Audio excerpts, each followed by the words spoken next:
This is Johnny Dosco. Stay tuned for another Score Sheet podcast. Holy Kadelka! Hello, and welcome to another Score Sheet podcast. Today is our guest. We have Ray Murphy. Ray is now one of the two folks that has taken over the running of BaseballHQ from Ron Chandler. How are you today, Ray? I'm doing well, Jeff. Thanks for having me on. Well, I've had your partner there, Brent, on a few times, and other folks from BBHQ, but I don't think I've ever had you do a podcast with us. No, I think it's my first one. I'm glad to be here. You've been running BBHQ for more or less for about a year now, haven't you? Yeah, that's about right. We took over in the preseason last year. You know, Ron is still involved and very much in the picture, but, you know, for a number of years he had sort of been offloading things he didn't want to do anymore to us, and that has sort of completed the transition where now he writes and advises, but is off sort of also doing his own thing and freed up some time to do that. So, like you said, Brent Hershey and I get to take over the reins from him. It's going pretty good. Yeah, well, I just got back a couple weeks ago from the conference you guys put on in Phoenix, and it ran pretty much the same as the previous 10 years I've been there, so that's a good sign. That's exactly what we were going for, so that's good news. Yeah. Well, for you folks that don't know, though I think most of you have heard of this, it's BaseballHQ is started by Ron Chandler back about the time we started Scoresheet back in the late 1980s. I've always used his site a lot and recommended it very highly for Scoresheet people because it's one of the few fantasy sites that doesn't just stick to rotisserie. Instead, what they've always done is more project players' real life value, which of course translates really well to Scoresheet. So for those of you who haven't checked it out, I would recommend it. They've also got special sections on Scoresheet, projections, all sorts of things. All of the above are true, and you know, we're trying to do a couple of things even this off season that are going to even better integrate us with Scoresheet because we like working with you guys. I know we were talking out in Phoenix that I had noticed, you know, simple things like in your platoon splits file on a Scoresheet website, you guys had somewhere along the way slipped the MLBAM identifier in there, which makes it a lot easier for us to match up our projections with your platoon splits. So I'm going to see if we can put the MLBAM identifier in our projection files this year so that readers of HQ who also play Scoresheet can tie the BHQ projections very easily to the Scoresheet splits, because as we all know, those splits are a key part of constructing an optimal Scoresheet lineup. So you want to be able to tie those into our data. Yeah, not just the projector or the platoon splits, but I think that we can have programmer Dave here and talk to your programmers and probably get some sort of projection system that for at least the Scoresheet folks that subscribe to BBHQ, you know, they could get your projections tied into our player list a little easier. Definitely. Like I said, the hard part of that is the common identifier. And, you know, it seems like we both kind of stumbled into MLBAM as doing that. So having that linkage opens up all kinds of doors to things we can do. Another tool that BBHQ has had forever that I really like is a kind of a value above replacement where you can use that to really compare the value of hitters to pitchers if you're wondering who to draft. I mean, it's always pretty easy to decide who the next best shortstop on our list is, but I've for years had trouble deciding should I take a pitcher here or a hitter here. So I think you guys have tools that, you know, you can kind of compare the apples to oranges and make an intelligent decision. Yes, in fact, we just put the Baseball Forecaster, our annual book, to bed just today, actually. We just sent it out to the printer. And if it's not the very last couple of pages of the book, it's very close to it. We actually have a simulation league cheat sheet that takes that metric you're talking about exactly, the runs against replacement, and just ranks the top 500 players regardless of position. It starts out with Miguel Cabrera, Robinson Cano, Mike Trout. But, you know, integrated into a single list, you know, you go down 12 to 15 names and you hit Kershaw. And then after that, you know, some more pitchers start getting sprinkled in. So it does exactly what you're talking about. It gives you a relative ranking or a comparison tool between guys who, by most definitions, are sort of apples and oranges. You know, how do you figure out if Clayton Kershaw is more valuable to your Scoresheet team than, I don't know, Joe Mauer? And that starts to help inform those questions as we get into Scoresheet draft season pretty soon. Well, and the other thing, like I mentioned a minute ago, it's you guys don't just do it with rotisserie dollar values, because for those of you who might be a little newer to Scoresheet, you really don't want to use rotisserie dollar values to value Scoresheet players because those take things like steals, runs scored, saves into account to a far greater degree than the Scoresheet simulation does. We really use on-base percentage, OPS, ERA are the most important things for Scoresheet. Exactly. And, you know, the runs against replacement, you know, strips out all of those, you know, sort of team context and rotisserie type of values. Even if I am not using runs against replacement, I can use some of the other tools at Baseball HQ, our custom draft guide, for instance, which is primarily designed as a rotisserie tool where you can input your scoring categories and get rankings out of it. I will often use that for score sheet purposes by doctoring up things that matter to score sheet success, like building a ranking system that values, on base and slugging for hitters and just ERA, whip, and innings for pitchers or something like that. There are a lot of ways to, home grow something that gets you decent rankings, and you can hack around and do that. But you're right, the runs against replacement value is sort of the baseline for that incorporates just the components that the score sheet players should care about. Yeah, I must admit, one year, about 6 years ago, I decided that for one of my local drafts, I would use that and nothing else. And some of the picks I kind of cringed when I made because the name didn't sound right, but that was actually one of the few years I've won our local league in the last 10, maybe the only year. So it worked pretty dang well for me and didn't take much time. I just kind of printed out the list and went down it. Hey, I'm going to add that right to our testimonial page right now. I think that's fine with me. Well, you, like a lot of folks at BBHQ, you've played score sheet now for many, many years. Yeah, I've played since probably the mid-'90s or so. A bunch of my college friends played, got into a couple of leagues, and I was a little late to the party with them, but they sucked me into their leagues in the late 90s or so. I play in, we have two leagues. On the NL side, we have Hobbs, and on the AL side, it's LaPlante. And they're an AL 10-team and an NL 12-team league that are composed, largely of the same owners and, have been going on for going on 15 years now. It's kind of funny. All of my league mates and I are, we all went to college together, or most of us did, so we're relatively the same age. And inevitably life gets in the way, and we've all got kids and jobs and responsibilities now, so we don't put quite as much obsessive attention into it as we did when we were, in our 20s and just starting out. But we always insist that 15, 20 years from now, when we're all retired, we're going to get that obsessive about it again. And so this is just a lull in the sort of evolutionary curve of our score sheet leagues. Yeah, the time factor. I mean, there's an awful lot of stats, that a person who has a lot of free time can study. And like you said, that really you use some of these lists just as a starting point if you have the time, because we all have a slight twist, our favorite predictors. So we don't usually use lists. But if you're in a rush for a time, it's nice to have a list that at least works. Speaking of predictors, what maybe are one or two of your favorite little personal predictors for next year? I always like looking at new stuff, trying to figure out, what has emerged fairly recently that we can play around with or make some good use of.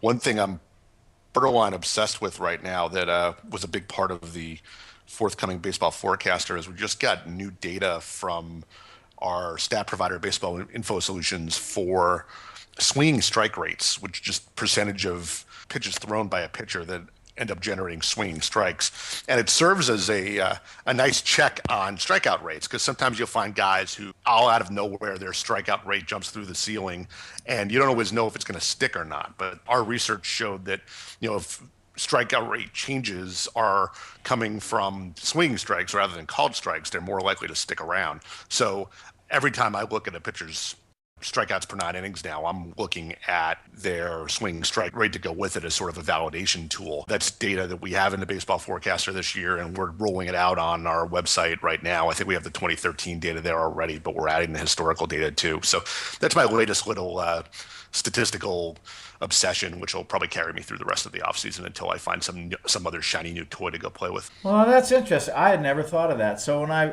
had a trade proposal yesterday, and I was looking at Anibal Sanchez and loved his strikeout rate from 2013. But you're saying I should really dig a little farther and see whether he just had some generous umpires giving him called strikes or if he was really getting swinging strikes. That's exactly right. If swinging strikes might indicate a sharper slider or picked up a couple of miles of velocity on his fastball, stuff like that. It's a cool little tool.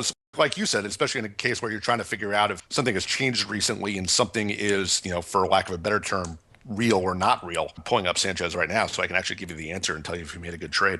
And yes, actually, his strikeout gains, wow, that was a big jump he had last year, huh? From in 2012, he's 7.7 per 9, and then last year it was 10. But his swing strike rate went from 10% in 2012 to 13% in 2013, and 13% is elite. That's the average rate is around 8.5%. depending on which league you pitch in. So 13 is getting a heck of a lot of swings and misses. So that does kind of suggest that those strikeout gains are going to stick around. So you, sir, made a good deal. Well, I haven't actually made it yet, but I think before we post the podcast, I will contact this guy. And Get on. Will ya? yeah, it was essentially meddling for Sanchez with me getting a little more also and giving up Medlin. I think I'll take advantage of this information and put it on. So that's the kind of thing you can just find easily. You just found it in 1 minute, or more like 5 seconds, on the BBHQ site, huh? Yes, exactly. Huh, I like that. And then for you folks, it's baseballhq.com is the actual URL, isn't it? It is. And then the Baseball Forecaster is their annual book they have put out for 25 plus years now. You can get that not only from your website, but places like Amazon.com, correct? Yes, you can. If you get it from us, you get a couple of bonuses. Anybody who orders it from us, because there's a price difference since Amazon undercuts us a little bit, we will give you the electronic version, the PDFs, for free, so that you can actually browse it on your tablet or wherever you want to look at it and have it for a quick reference, other than stuck in your briefcase or wherever else you might stash it away. So go out and get it, and we hope you'll enjoy it. It's a great start for preparing your draft list or doing what I'm talking about, making off-season trades. And then, of course, like all projections, you got to kind of pay attention during the season too. So going to their website and becoming a subscriber helps with all that. So now I'll pick your brain a little bit. You got maybe a favorite sleeper from the AL and the NL? Someone that's a little bit off the radar, but you think's going to make big strides this year? Here's one that you're talking about a trade you just made. Here's one I'm sort of kicking myself for, because I dealt this guy away in one of my leagues, one of my score sheet leagues this past summer, and now I'm sort of regretting it. Is Pedro Alvarez. I kind of like what he did. He's sort of got this profile as the low batting average power hitter, but there seems to be a little growth in his contact, and he might actually amount to being a little more than, let's say, Adam Dunn was. And I wouldn't be surprised to see him actually hit 250 or 255 this year, with a decent walk rate that amounts to a decent on-base percentage for score sheet purposes. And obviously that power is really big. You could see him go like 250, 260 with 40 home runs. And that's somebody who's probably going to cost you a lot less than that in your drafts. He's probably, in some leagues, he might even be a borderline keeper, but there's a good payoff there. That's somebody I like. Yeah, you mentioned Adam Dunn. I think, once again, for folks that maybe haven't played score sheet a lot, on-base percentage is huge. So Adam Dunn, of course, got headlines for his home runs, but I always had him in virtually every league I had because I would overpay for him. Because he had so many walks, his on-base percentage to me was as valuable as his home runs.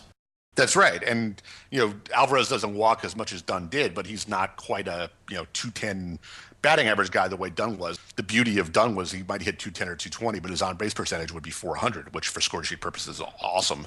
But, Alvarez isn't going to have a 400 on-base percentage, but he might be, 340 or something like that, and that power still plays. Yeah, 340 is good. I mean, on the flip side, there's that Chris Young the Mets just signed, who seems to, not walk very much. So he has power and all, but it's more like a power home run or an out. Yeah, he's going to make an awful lot of outs in New York, isn't he? I just wrote today on Facebook, if I was a Met fan, I think I would have upchucked over my breakfast cereal. Yeah, it's not just that they brought him in, but they paid him what seems like a pretty big amount of money too. $7.2 million. I mean, for a guy that hit like a lousy second baseman last year. Yeah, and might literally make 450 or 500 outs this year. Oh, that's depressing. Yeah, I'm not a Mets fan, but yeah, I have a lot of friends that are, and I kind of feel bad for them. But yeah, I kind of feel bad for them these days too.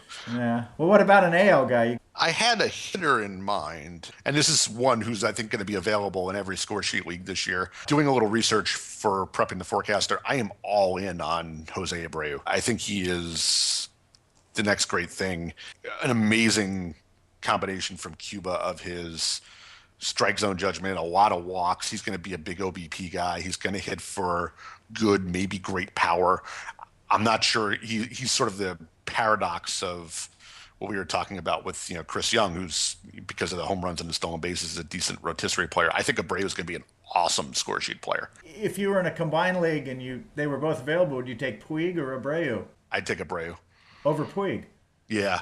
Wow, that's quite the recommendation given Puig's incredible start last year. I'm a little dubious of Puig. His August and September were pretty ordinary. The other thing I like about it is just in terms of payoff.